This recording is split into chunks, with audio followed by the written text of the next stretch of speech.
It's 37 past the hour, and joining us now, former U.S. Ambassador to the United States and former National Security Advisor under United Nations under President Obama, Susan Rice. She's out with her latest memoir entitled Tough Love, My Story of Things Worth Fighting For. It's great to have you. Congratulations on the book. Joe has the first question. Joe? Susan, it's so great to have you here. We wanted to talk about Iran. Obviously, it's been a few weeks since the killing of Soleimani. We've had some European allies actually step up pressure on the Iranians. But if you were running U.S. foreign policy right now, what do you think the best approach at this point would be moving forward to try to get the Iranians back to the table, to get them to sign on back on with the deal? Well, Joe, I'd like to think if I were running U.S. foreign policy, we'd be in a slightly different place by now. But assuming we were where we are, I think that the challenge is that all trust has been broken. And the notion that the Trump administration, given its unilateral withdrawal from the Iran nuclear deal and many other steps, could credibly sit down at the table with the Iranians to negotiate some kind of resumption or extension or improvement on the Iran nuclear deal, somewhat strains credulity. But I think it's still worth trying. And there are avenues that an administration could pursue to try to open that discussion if the Iranians were at all amenable, not only through the Swiss channel, not only through perhaps the French or the Japanese who've offered to help, but there is a Iranian ambassador 250 miles from Washington, D.C., up in New York City, who is knowledgeable and plugged into the Iranian government and, in fact, was a key player in negotiating the Iran deal originally.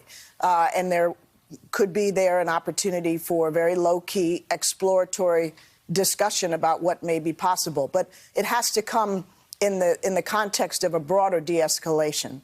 And frankly, after the killing of Soleimani, that's quite difficult because I think it's reasonable to anticipate that not only will they push forward in their steps to walk away from the nuclear deal, they are going to continue to try to counter us at every turn throughout the region. And the strikes that they lobbed into Al-Assad air base and elsewhere probably are not the last of the retaliation we're likely to see. It's likely to take, I think, a more subtle form through proxies, through cyber attacks, possibly even through terrorist attacks over months, if not much longer. We've seen escalation for some time. Obviously, the U.S. walked away from the deal. Then put sanctions, tough economic sanctions on the Iranians. They responded, of course, by shooting down a U.S. drone, attacks on Saudi oil fields, of course, continued involvement in Yemen. Is there, do you think perhaps the only way to move forward is to actually have a linkage between Iran's behavior in the region as well as adhering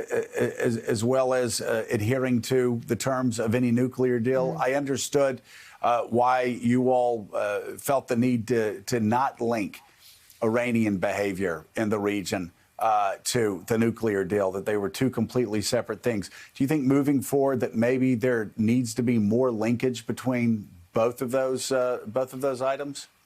Well, Joe, our concern back when we were negotiating the Iran nuclear deal is not that they were so much two separate things, though they were. It's that the more you put into the mix, the harder it would have been to have achieved a deal on the nuclear issue, which was by no means the only issue, but in many respects the most pressing issue. An Iran that is supporting terrorism and building its missile program and engaged in nefarious behavior in the region is a much more dangerous entity when it has the capacity to make and deploy a nuclear weapon. So I think that complexity remains, and I think it would be hard to try to push all of these issues into one negotiation. If they were to try, I think it's certainly negotiating is better than not negotiating.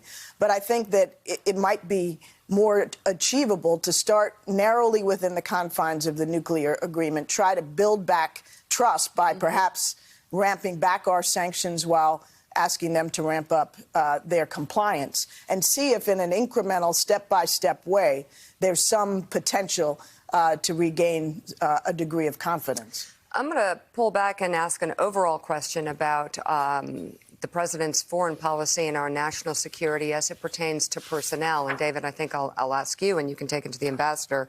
Is there a void in the national security team and our foreign policy team in our Defense Department, given so much turnover, so many people who have left? Who is left? Literally, who is left who upholds America's values around the world? Well, we have in Mike Pompeo, in effect, a prime minister right now. He's the dominant cabinet figure. Otherwise, like I said, there's a void. It's so otherwise one of the left? weakest teams in memory. I want to ask Susan. I've read your book. I think it's superb. Thank you, especially the personal parts, which are just extraordinary. But taking Mika's question. If you were to come back, let's imagine that Robert O'Brien, the National Security Advisor, came to you and said, I need your best piece of advice about how we perform better. What would you say to them about how to tighten up performance now? Well, first of all, I think that there's a risk in O'Brien's decision to substantially shrink the size of the National Security Council staff just months into his taking office. I think that there's room for the staff to be right-sized, and we worked on that under my leadership. And we actually ended up reducing it slightly, but very carefully, very thoughtfully, so that we weren't, limiting the president's ability to conduct foreign policy. These drastic cuts that he seems to be contemplating, I think, are concerning. And secondly, and I think perhaps he understands this, that it's necessary to run an effective national security decision-making process.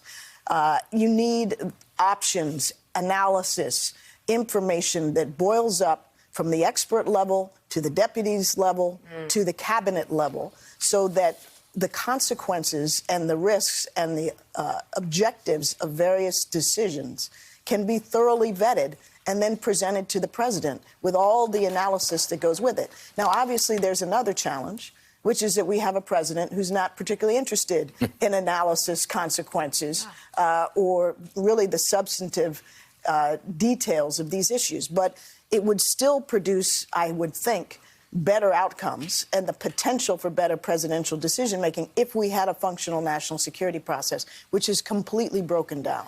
Katty Kay. Ambassador, can I ask you something? It's around the impeachment issue. The president tweeted out this week that previous presidents, including President Obama, had withheld aid to other countries. And he mentioned the case of Egypt.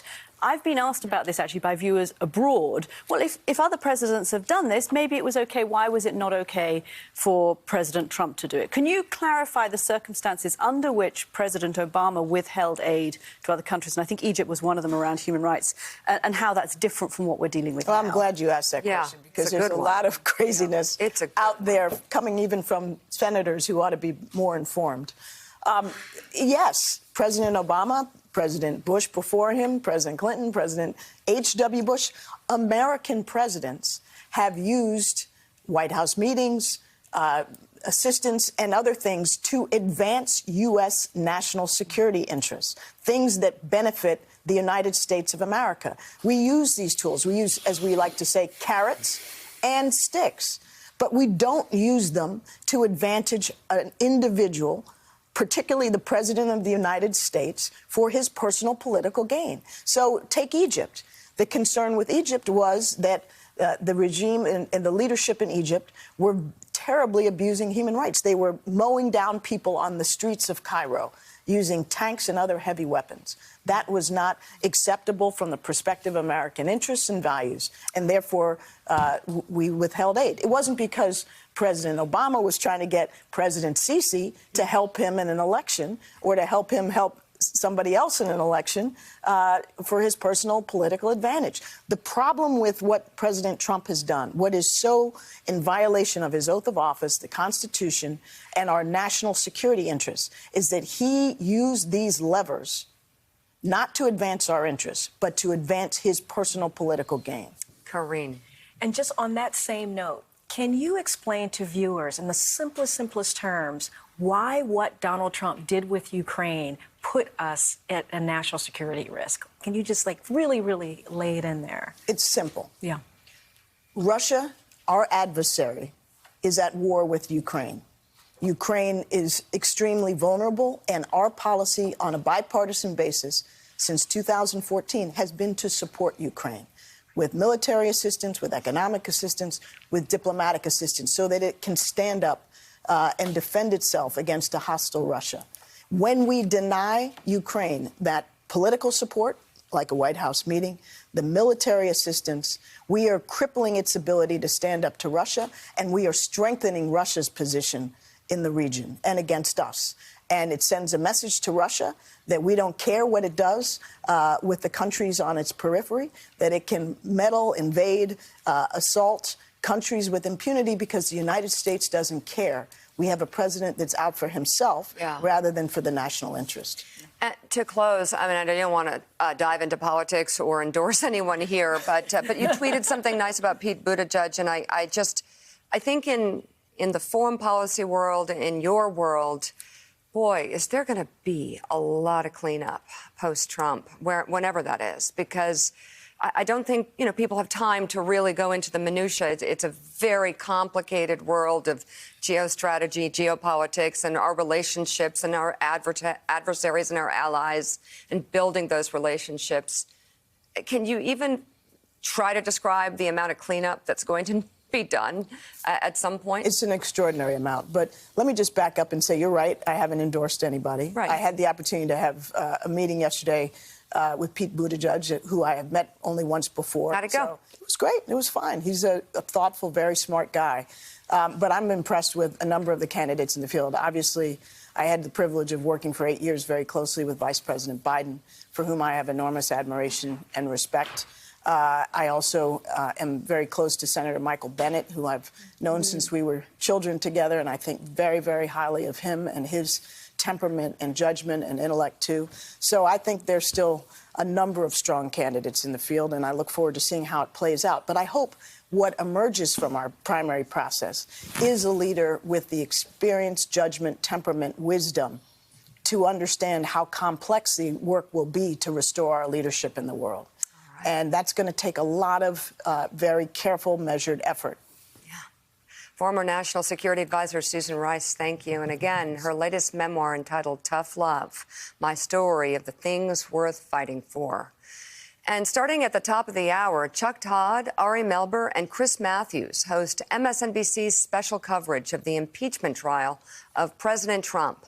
And up next on Morning Joe, entire cities in China go on lockdown because of the deadly coronavirus, and it's having an economic impact as well. We'll go live to CNBC, and as we go to break, an update on a couple of things the Trump administration has been focused on while the impeachment trial has dominated the news cycle.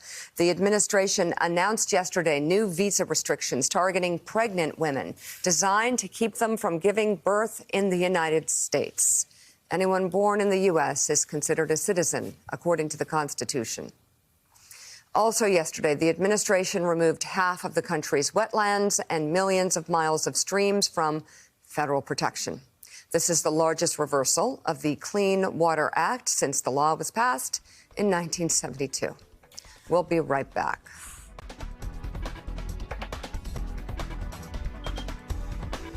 Thanks for checking out MSNBC on YouTube, and make sure you subscribe to stay up to date on the day's biggest stories. And you can click on any of the videos around us to watch more from Morning Joe and MSNBC. Thanks so much for watching.